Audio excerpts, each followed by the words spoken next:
Welcome, everyone. My guest today is Jason Mitchell, founder of the Jason Mitchell Group, or JMG, to talk about his experience being sued by the CFPB for RESPA violations and how this case could impact everyone involved in the housing transaction. In 2024, JMG was recognized as the #1 real estate team in the nation by volume by Real Trends. Jason, welcome to the podcast. Thank you. Thank you for having me. Great to have you on. And I just appreciate you wanting to jump on and talk about a topic that is very trendy and very relevant to your life as it's still happening. That's pretty rare. We're going to be talking about the CFPB. We're going to be talking about RESPA and some of the actions that they've taken. So, just to catch people up, you guys were named in a action in December, really towards right before Christmas, I think, about a kickback, scheme with Rocket. And I just want to have you on to let's talk about that. How did that happen? How did you find out? Were you already on Christmas break? Like, how did that go? Yeah, it was a great holiday present for my family. I think it's probably by design. It's stressful, and it's also something that, when I look back at how all this transpired, it was just a pure decision on doing what's right and doing the right thing, and deciding, do you want to take a path that if you choose to settle and be done with it and put it behind you, that's great. You don't have to worry about it again, and everything moves forward, and you don't have to worry about the stress and now what I'm going through now, because I chose to say I don't agree with this, and I think you're wrong, and I want to stick up for what I believe is right, and I think that we're defending industry, not just ourselves or Rocket. I think we're defending industry, and when people read into the case, I think that unfortunately, whether it be fortunately or unfortunately, I have to be the guy now, and it's not something I wish on anybody because it is stressful. But I strongly feel that we're right. I know we're right, and I believe that we will prevail significantly. And I think that when you're somebody like myself, it's very hard because, I feel like in a sense I'm on an island because I'm not a big brand name. I'm not popular. I don't have a TV show. I'm just a guy that goes to work every day that, our real estate company does well. And we're really proud of what we do. But the reality is that we're not a big company. We're not well known. I'm not popular. And so you feel on an island because no one's coming to you and saying, can you tell me what really happened here? People reach out to the big companies and they get to make statements and whatnot. And I don't have that because we're not this like big company and bright shiny lights. We're just JMG. And so to have people that have reached out to get your side, it's nice because I want people to know the truth, and I want people to know really what happened in this from a completely honest perspective of what is going on here and how it does impact our industry. And I've been getting, just like an outpour of people saying, good for you, and we got your back. So many of our partners have called and said, no, we get it. Like, we're not going anywhere. We love you. You run great business and you're great at what you do. And that meant a lot because, like I said, you feel on an island in a sense. Every day you're in defense mode now because you feel like you got to defend your character, which really, honestly, it's not fun. And to get the support for people that you love and you care about, and partners calling you saying, we got you, Jay. It's been really great knowing that you have people out there supporting you. I'm really glad you've gotten that support. Let's take a step back and talk about RESPA in general, right? Like the whole thing, bringing a suit like this. I think since its inception, RESPA has been really tricky, and it's been hard for people to navigate. Like, what does this mean? Because we were talking before this, the podcast started. The whole business, our whole business, housing, is based on relationships. And so maybe talk a little bit about why you think that this was misguided and wrong based on what you guys actually do. Well, I think there's a number of things there. And, Clayton and I talked a couple weeks ago, and he had one of the best points of anybody I've talked to. And he said, well, I guess they're saying that every real estate agent should be a licensed loan officer then. And I was like, that's very smart comment, right? Because that's essentially what they're implying. And so what it is the CFPB is saying there's a quid pro quo, and that Rocket Mortgage and JMG were in this scheme together to steer clients back and forth. And I must say, that's a really high honor to think that Rocket Mortgage, the largest mortgage company on planet Earth, cares that much that they would break federal law to get JMG's business. Rocket Mortgage is 180 times bigger than JMG. We are a rounding error to Rocket Mortgage, and quite frankly, to a lot of the partners that we work with too. I mean, we work with major organizations. They would not just forget Rocket. None of my partners, none of them would ever break federal law to say, you give us all your business and we'll give you as much of our business as you can. Like, it doesn't work that way. It's very simple. You take great care of our clients, and we're going to make sure that as long as they have a great experience, if we have another opportunity for you, then we'll probably send it your way. But there's other partners as well. There's not just JMG. Most of our partnerships have hundreds of real estate professionals that they work with, right? It's our job to raise the bar and to compete and be really good at what we do in order to service their consumers. Here was the problem that the CFPB is claiming that there was. And this is why I think, Sarah, this is why I think it's an industry thing that our industry needs to step up and say, whoa, wait a minute. That's no. Because as our agents were receiving referrals and opportunity from Rocket, what the quid pro quo they're saying is, we made our agents send them business, which is unequivocally not true, and or that our agents started sending them business in the first place, claiming that because Rocket sent you business, your agents started sending them business, and that's something of value, and you were forcing consumers to use Rocket. My first response to that is, one, we don't do that. Two, we can't force consumers to use a specific lender, because any real estate professional watching this would say, if I tried to force my client to use a lender and they were and they already had a lender, or they just didn't want to do that, if I tried to do that, I would lose my client. My client would say, no, I want to use my local credit union, or I want to use this person. And you know what real estate agents say? They say, no problem. As long as you can buy a home, I'm going to try to sell you a home. It's hard enough to sell houses as it is, let alone to make sure they use a certain lender. But my point of this sending opportunity to Rocket, in this case, is very simple.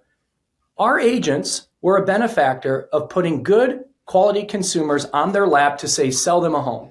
And for that, my agent said, okay, great. Here's a company that's helping support my business. If they get an opportunity, they may send it to Rocket. We don't force them to. We don't even ask them to. But if they choose to do that, that's how business works. And it's not just Rocket. It's the other lending partners that, we're proud to service and we're proud to have a partnership with.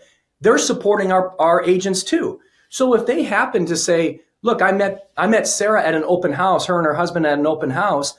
I work with so-and-so lender. They're really good. You should give them a call. And they give them a call. That's the way business is done. And so if what we're doing is wrong, I go back to, if it's wrong to have either a lender or a real estate professional send business to somebody because they know they're good at what they do, and they can trust their client with that person, and then that person down the road does the same thing in exchange for that because they know that they're really good at what they do, if that's wrong, then every retail loan officer in the country, when they wake up every day and grind and hit the pavement and say, Mr. Realtor, will you come have coffee with me? Can I take you to lunch? Can we talk about the programs and products that I have? Can we talk about how I'm a great loan officer? And they start to do business together, and they start to send clients to one another because the relationship is there built on trust. Then our whole industry is wrong, because that's the way this works. You're not sending clients saying, you send me your business, then I'll send you mine. What you're doing is saying, I know this person's really good, and I know my client can have a good experience with this company or this agent or this loan officer. And that's why I'm sending you to this person, because they're good. I had to go to a doctor 3 weeks ago. And when I was at the doctor's, they had mentioned that I need to see a specialist for, I have like a bump over behind my back. And they said, you need to see a specialist for that. I said, okay. When I walked out of the doctor's office, they gave me my referral paperwork. And on that referral paperwork, It says specifically, call this doctor and schedule your appointment in 7 days. And it lists the doctor's name, his office, the address, and the number. So what did I do? I called that doctor because I trust that this physician is giving me into the hands of somebody that's really good at what they do. So I don't have to go find somebody and maybe make a mistake.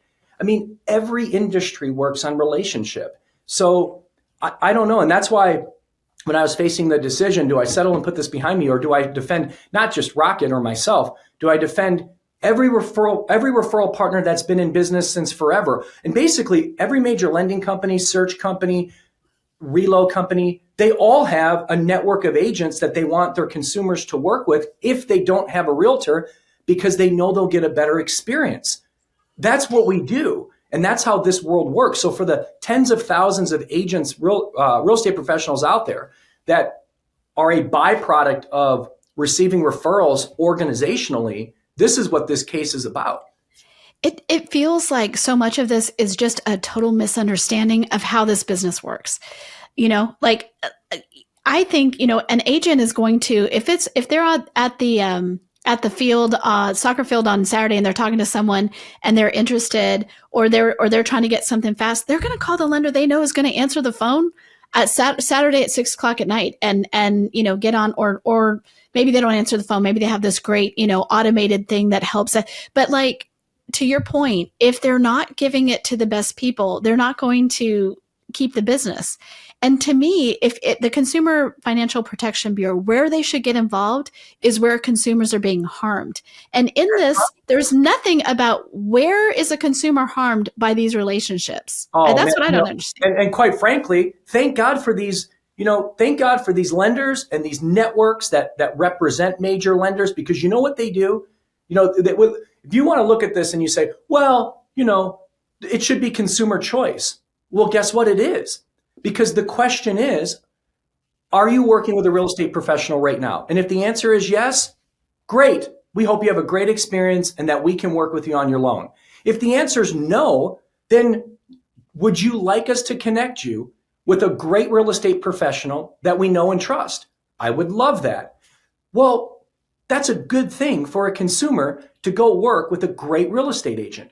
That's why, these amazing networks that are the conduit for whether it be big banks or whether it be reload companies, those networks are so vital to ensuring that these consumers have a great experience, because let's face it, there are really great real estate agents out there and there are really bad real estate agents out there. And for a consumer to go hunt and search, instead of right now, I can connect you with someone great, I'd love to talk to them. That makes not just the experience, but the process smoother. And the other thing too is, all of a sudden, these agents now that are getting and receiving these referrals, they've worked with that lending institution before. So now they know how their process works. The LO knows how our process works, and you work in harmony with the consumer to have a better experience. In many cases, the consumer actually is rewarded when doing so and working with either that network or that lender, which is even, a greater gift to the consumer. But when you talk about the relationship value of referring somebody you trust, that is a good thing for consumers. There's no steering. And by the way, too, talking about measurables and conversion and all these things, every major partner I work with, it's very, and that the other partners of these organizations work with, it's very simple. Provide a great real estate experience and take care of our client. That's what we want you to do. Period. End of story. There is no, we're going to give you more if you give us more. Not one of them has that measurable of, we want you to reciprocate as much business back to us as possible. Not one of them.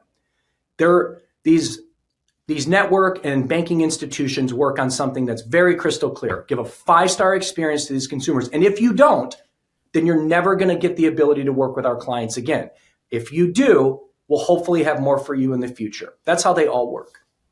And I would think on the same way, that's what they're looking for, right? I mean, they don't want to, if someone comes to them and doesn't know, they're like, yeah, I mean, it's all reputation. Well, let me ask you specifically, if in this case against you, it was talking specifically about like gift cards. So I'd love for you to talk to that directly. And then what would a kickback look like? Like in this relationship thing, how do you define a kickback? Because no one thinks a kickback is a good idea. I don't even know. One, that's just not true. We did not do that. And when you think about the ridiculousness of that statement, and the statement basically says, for every referral we sent Rocket, that I gave my agents a $250 gift card. Okay, one, I'd be out of business. Two, our agents would never, ever risk forcing a consumer to get a pre-qual with a mortgage lender on the fear that they may lose that client. Okay. And a lot of times when you send a client over to get a pre-qual, Rocket or any other lender, they may not qualify. They may not even move forward on a home.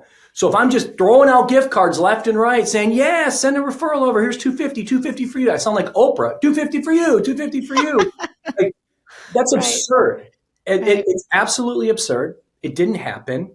And we would never give our agents a $250 gift card when they referred a client to a specific mortgage partner. I don't even know how to manage that. Because I don't even know when they're necessarily sending there's no way to track and monitor that anyway. So that it's unequivocally not true. And when you talk about real estate itself and how business is done, we can recommend a specific lender to a client. There's nothing wrong with that. Now, if they choose to use them, great. And if they don't, that's their decision. There's not an agent out there that would jeopardize making a commission and their livelihood over saying, but I have to do these things. Another thing I thought was, hopefully these numbers are numbers that you can say, whoa, now this doesn't really make sense. So they claim steering in the suit. We pulled the numbers. MMI, which is one of the best data companies out there when it comes to getting information on data. We had them pull a report for us, and we did 2003 and 2022 and 2023. Of the buyers that we originated, so the consumers that we originated to buy a home, I'll talk about Rocket's originated buyers next, but of the ones that we originated on our own outside of Rocket, 3.3% of those people in 2022 closed with Rocket. In 2023, it was 3.8. So if I was forcing my agents to force these consumers to use Rocket Mortgage, I would think that we would have less than a 4% conversion, or of our closings would have closed with them. But what that's indicating is 97% of these consumers closed with another lender outside of Rocket Mortgage. And the list of lenders there's hundreds and hundreds of them. And that just shows you that our agents have their own relationships, and or consumers are choosing to use who they want to for their financing. Now, when you talk about the opportunities that Rocket sent us, that conversion was 2 out of 3. So 1 out of 3 times a consumer went elsewhere. And the reason for the higher conversion is very simple. They originated the consumer. So if they're getting the pre-qual, they're happy. They spend an hour on the phone. They're sending in docs. They're down that path already. Of course, they're probably going to close at a higher ratio if they got started with a specific lender to begin with. But when you look at like us steering or forcing consumers or forcing our agents that they have to use a specific lender, the numbers tell you the truth. 97% of the time, it didn't happen. And you would argue, given Rocket's advertising and marketing power, of those 3%, a lot of them found them on their own, not even through us. So it's just, I don't know, it's very frustrating. What do you think is behind that? I mean, from your own perspective, when you look and you're like, why are we being dragged into this when the numbers don't support it? Like, what? I'm sure you ask all the time, why? What's the end game? I don't know. I have a feeling, I was fortunate enough to be on Rocket's agent advisory board for many years, which is a collective group of real estate professionals that brainstorm and think about industry and a lot of thought. There's I've been part of many of those actually, and they've been really great. I learn a lot, and we have great collaboration within that group. And so, and I was also on their website as one of their agents that was part of the in-house realty / Rocket Homes network for a long time. I mean, they were my first partner. I'm from Detroit, and obviously Rocket from Detroit, and so I had a lot of ties. And they started sending me business when I was an agent in the field years and years ago. So I don't know. It's because I was visible on the site. I don't know, because the reality is it could have been anybody, and that's part of what I was trying to explain to the CFPB, which they were never mean to me. They were never rude to me. I think what they're doing now is a witch hunt on me. I mean, I really believe that. I do. I think that I was being used as a pawn to sign this because the deal was all of a sudden on Friday, I have to make a decision. You're either going to settle this and be done with it and move on and sign this document, or we're going to sue you. And the changes I would have had to make to my business were minimal. In fact, many of the things they wanted us to change, we don't even do. There's a lot of legacy stuff in there. And we had no problem with it because it was nothing. So the problem I had was the consent order. And signing that consent order meant that I was looking at these things, and they say the term, I'm neither admitting or denying these things. And so the problem was, those things didn't exist. And if I signed off on those things, one, I thought I was turning our back on our industry, but two, I was certainly turning our back on what I truly believe in and what I felt that Rocket didn't do. And that wasn't fair. That's not fair. And so I chose to go now through this stress and this hell because I said, no, I'm not going to do that. And I think what's going on is I'm kind of this conduit to nail the big fish. And it sucks. It's not fun. But again, all I can do is go to work every day. And when people ask, tell them the truth and tell them that it's not possible for us to steer our clients into writing a mortgage. We don't do that. We would never do that. Nor is it even possible. Clients choose their own financing. We don't care who they choose for their financing. We just want to give a good experience. To your point, at some point of the tens of thousands of deals that we closed, one consumer would have said, my agent forced me to use this crappy mortgage company. Not one complaint, not one complaint.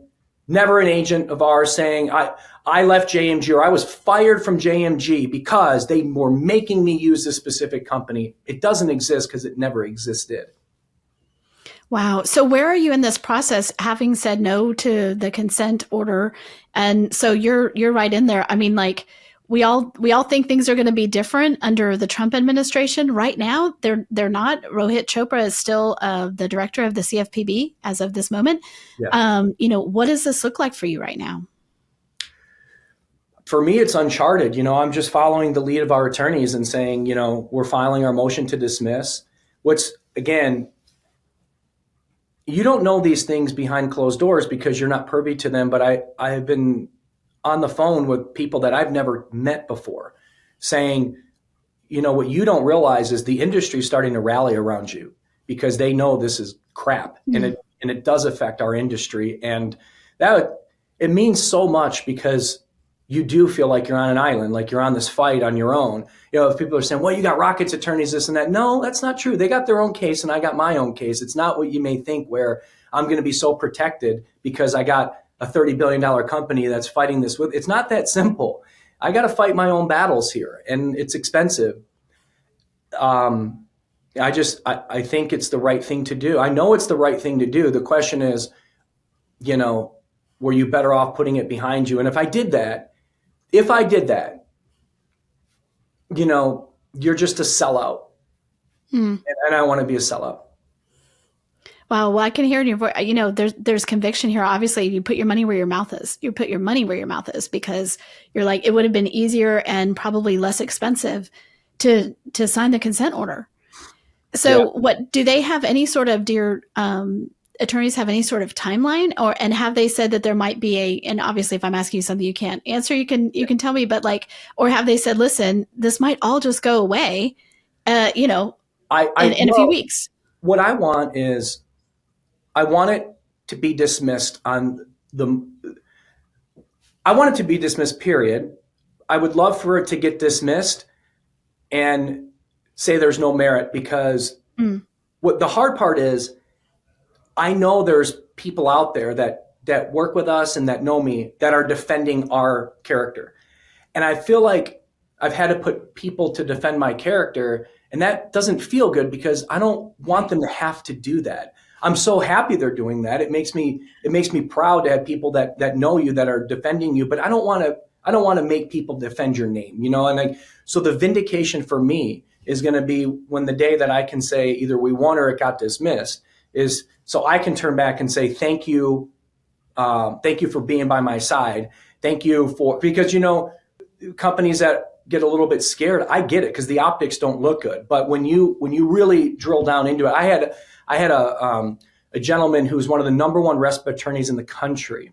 His name is Mark Starbkow, and he called me and we had a discussion, and it was really relieving to have somebody that's that good at what they do and that smart say, this is one of the worst complaints I've ever seen in my life.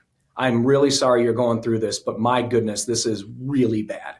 And so it's good that there's a lot of support behind what's going on, and that people are looking at this saying, wait a minute, this doesn't pass the sniff test whatsoever. So hopefully we get there sooner than later. Our attorneys are doing their thing, and I have, they're really great. I'm really happy with my counsel. But you're thinking about it every day. Yep. I got 3 kids at home, 13, 8, and 2. I'd rather go home at night and play with them and worry about that than every day you wake up and before you go to bed, you're thinking about what does tomorrow bring? Because that's been the part where every day you're waking up, you're kind of putting your gloves up because you don't know what's going to get thrown at you for something that is frivolous. That's the hard part. That's the stressful part. I can only imagine. I also, let's take a second to say that, these regulatory bodies, they work for the American people. They work for consumers, and especially the CFPB. And the thought that, that strong arm tactic of like, we're bringing this to you and you have to tell us by the end of the day or else all this stuff, like that's in and of itself. Like, we're not talking about like, we're not watching an SVU episode here. We're like, we've got to catch this terrible, like, what are we talking about here? Why does it have to be decided that day? Something that's very important. I told, there was somebody that reached out, a journalist. And what I said to them was, I said, because he asked me what's my thoughts about the CFPB. And I said, I have no problem with the CFPB. I want there to be people that protect consumers. I want people to be held accountable when they take advantage of elderly people or minorities, and they're sitting there ripping them off, or they're playing them for stupid because they're buying their home at wholesale for 50%, for 50 cents on the dollar, and taking people's net worth, or people that are being discriminated against because they can't buy a home because of the color of their skin. That's BS. And I think that's why the CFPB should be there, because that we need layers of protection for consumers, because unfortunately there's some scumbags out there. But in some of these cases, and when you look at my case, tell me where a consumer was harmed.